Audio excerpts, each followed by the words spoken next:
865 power 14 level పెంచుతున్నాను. 865 power 14 last 2 digits. 865 power 14. దీన్ని ఒక రకంగా చేద్దాము, దాని తర్వాత 5 సెకండ్లలో సాల్వ్ చేసే పద్ధతి చూద్దాం.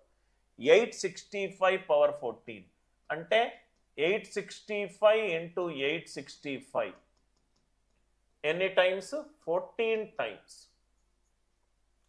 865 into 865 and so on 14 times. నవ్వు ఇక్కడ చూడండి సార్, 86 అనేది even number ending with 5, even number ending with 5 and so on up to 14 times. Even 5 into even 5 25, even 5 into even 5 25. 2 గ్రూపులు తీసుకుంటున్నాను సార్, అంటే 14లో 2 గ్రూపులు తీసుకుంటే 7 times. Even 5 even 5 even 5. Answer ఏమొస్తుంది? ఆల్వేస్ 25. ఆన్సర్ ఏమొస్తుంది? ఆల్వేస్ 25. 865 పవర్ 14.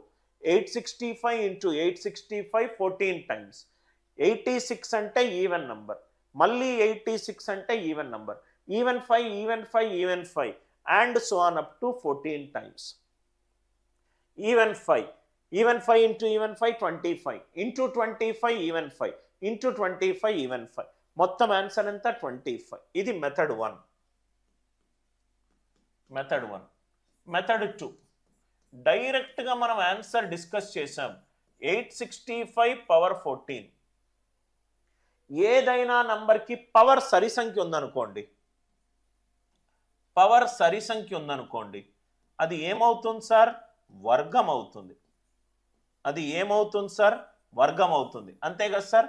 ఇప్పుడు ఏ power 4 ఉందనుకోండి, ఏ square into ఏ square కదా. ఏ పవర్ 8 ఉందనుకోండి, ఏ పవర్ 4 ఇంటూ ఏ పవర్ 4 కదా. ఏ పవర్ 6 ఉందనుకోండి, ఏ క్యూబ్ ఇంటూ ఏ క్యూబ్ కదా. ఏ పవర్ 10 ఉందనుకోండి, ఏ పవర్ 5 ఇంటూ ఏ పవర్ 5 కదా. అంటే ఇది వర్గము. వర్గములో 5 తోటి ఎండ్ అవుతే టెన్స్ ప్లేస్ ఆల్వేస్ 2 ఉండాలి. ఆల్రెడీ మనం డిస్కస్ చేసాం. పవర్ గనక సరి సంఖ్య ఉంటే అది ఎప్పుడూ వర్గమే. 865 పవర్ 14. 5 పవర్ ఎనీ నంబర్ ఎంత? 5. 5 తోటి ఎండ్ అయినప్పుడు టెన్స్ ప్లేస్ ఖచ్చితంగా 2 ఉండాలి వర్గంలో. అది ఆల్రెడీ నేను డిస్కస్ చేశాను. కాబట్టి 25. ఏమీ చేయాల్సిన అవసరం లేదు, అంతగా